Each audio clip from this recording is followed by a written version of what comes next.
It's been a while since I've posted. I've just come back today. I'm not sure where I'm looking because this is the first time I've used the tripod, so I might not be looking at you. I hope I'm looking at you.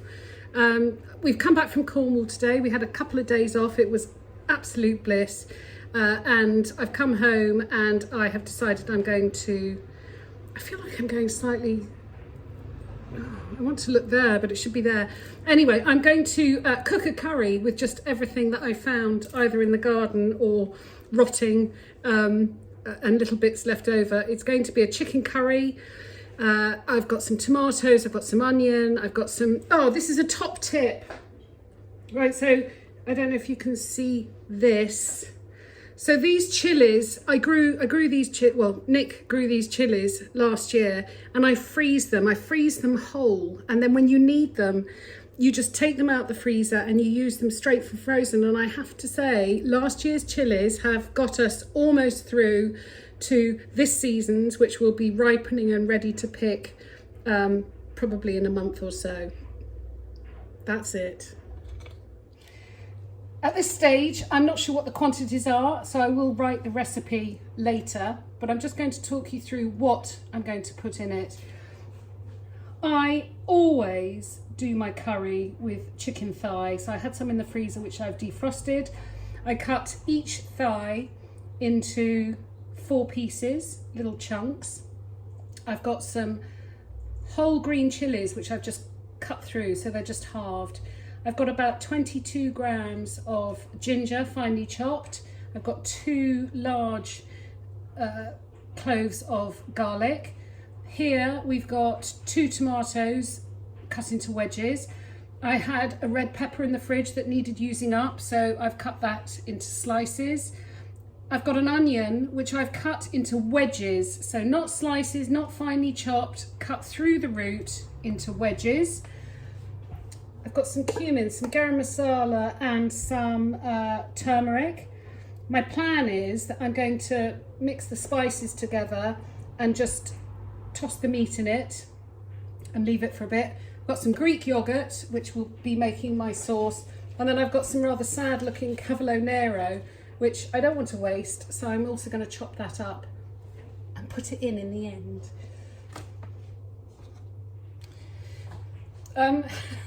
When I'm handling turmeric, I do prefer to wear gloves, but it's not a waste because I quite often rinse them off and I will use these a few times. There's also, so in here, in this bowl with the chicken, I've put in some salt, some turmeric, some Kashmiri chili powder, some cumin and garam masala. And I'm just going to let that, even if it just sits for half an hour, and then you could do this first and then chop everything. Okay, I have to turn this off. I'm going to take my glove off before I touch this. So I'm going to start cooking in a second, but first of all you have to forgive the state of the cooker. I'm whispering because I don't want my daughter to be offended. She's been home alone for 5 days and frankly the house is still standing and it's in pretty good nick, but the cooker's a bit dirty, but I can't be bothered to clean it before I cook this because this will be messy anyway. So I'm putting, I always use, you want a flavourless oil. So I'm coating the bottom. You want a big pan. If you haven't got a big pan like this, so this is very wide but has sides. If you don't have a pan like this, you could use a wok, or I can't remember the name of the Indian version of it. So I'm heating the oil gently. I'm going to put in, as my starting, because it is all about the spicing, I'm going to use some fennel seeds, and I always like to lightly crush my fennel seeds. It doesn't have to be ground, it's just lightly crushed. And I'm also, oh, it's gone out. Okay, we have really dodgy gas here. The only way I could get gas to the house was Nick had to drill through the wall and put a gas bottle because I refuse to cook on electric, but it's a little bit temperamental. So I've got, going back to this, I've got fennel seeds and I'm going to put in some mustard seeds just to flavour the oil. So I'm going to put in about, I don't know, what's that, about a teaspoon of mustard seeds. I'm going to pop in the fennel seeds because I just love fennel. And then You don't want them to burn, so it's on a medium-low light. And as soon as you get the fragrance, I'm going to add the onions. You can't see me. You can't see me. Here I am. So these are cooking. I'm going to cook this in sort of real time. Come down here. For those of you that haven't seen my email, I'm off next month for a trip for my birthday. We were going to go away together, but we couldn't afford it. Like so many people, you know, your plans change. So I'm off. Oh, there we go. It's smoking and it's smelling. So I'm going to put in the onions. I'm going to give those a stir. I'm going to get the light as low as I can. So I'm doing a road trip around, well, it's not a road trip, it's a train trip around America. I'll be vlogging about it. My plan is to ask people that I meet along the way what their favourite food memory is and what their favourite recipe is. And hopefully I'll get some great recipes that I can then adapt to my way of cooking. So the onions are in. I'm going to lower the light because I don't want those, I don't want the spices to burn. Oh, and it's gone out again. So you're seeing just what it's like here. It's not easy. If it starts burning, you can always just add a splash of water. Because that helps reduce the heat, stops it burning, and the water will always just cook off. So I'm just going to leave those to soften. After cooking this for about 5 minutes on a low light, I've then added the salt.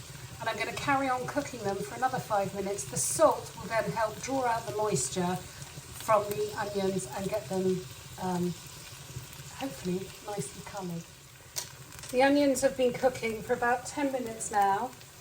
You can see they've got a nice bit of colour on. So at this point, I'm going to add the chopped garlic, that's going in, and the ginger. Now again, what I might do here, just to stop it burning, is I will add a splash, just a splash of water from a freshly boiled kettle, which stops it burning, and this will just cook for another couple of minutes. Oh my goodness, that smells amazing. You want to continue cooking it until the water has evaporated, which it has. I'm just going to add a splash more of oil, and I'm now going to stir in. This is all the chicken that's been mixed with all the lovely curry flavours. Spread it out and let it brown. So be brave. Again, if you smell burning, you can always just add a splash of water, but for now we want to get some colour on that chicken. That will probably take another 5 to 10 minutes. I like to use tongs. I love to use tongs when I'm cooking. These cost next to nothing. Go to a Chinese supermarket, they all sell them. This is now smelling fabulous.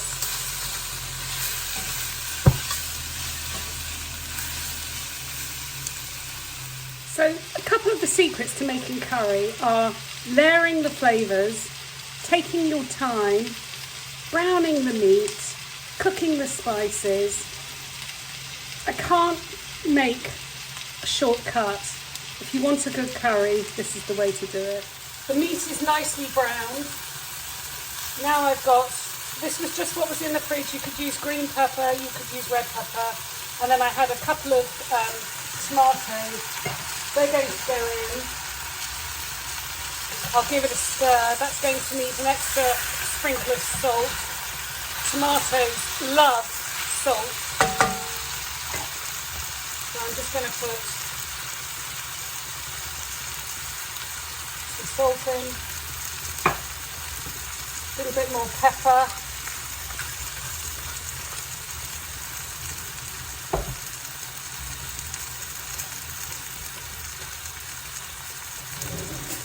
I'm now going to add, what's that? That's a one, two. I'm going to use half this pot actually. This is a 500ml pot, so I'm saying this is about 250ml of Greek yogurt. But don't waste any. I've got some water from a freshly boiled kettle, which I'm going to pour in there. I'm going to give it a stir. I've just half filled it. Give that a stir. That will also go in. I'm going to give that all a stir. Yum. There we go.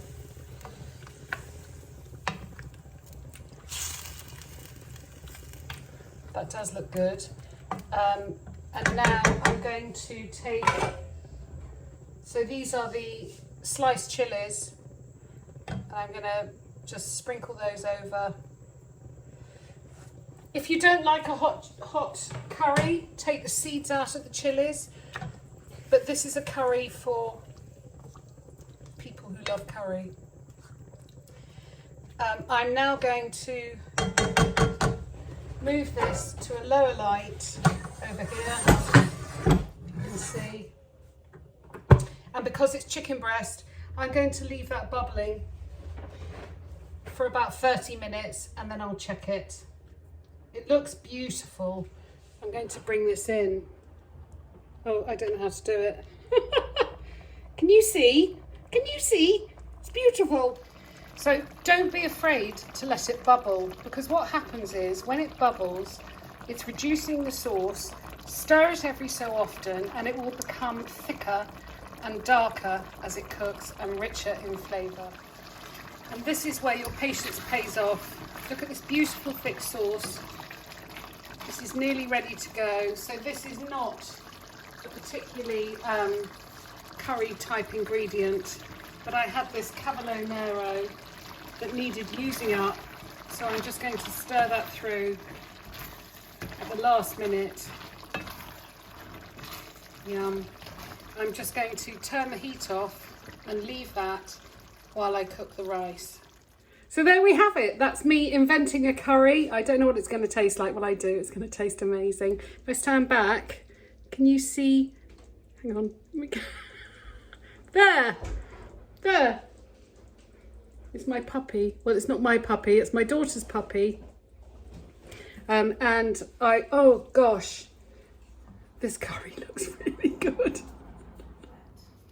Okay, and that is what it looks like to finish with. I love a bit of a citrus hit right at the end, so I am going to just add a squeeze of lemon. And there we have it. I'm going to give this dish the very catchy title of the curry that I made when I came home from Cornwall and used up whatever I could find in the fridge or the freezer. Catchy!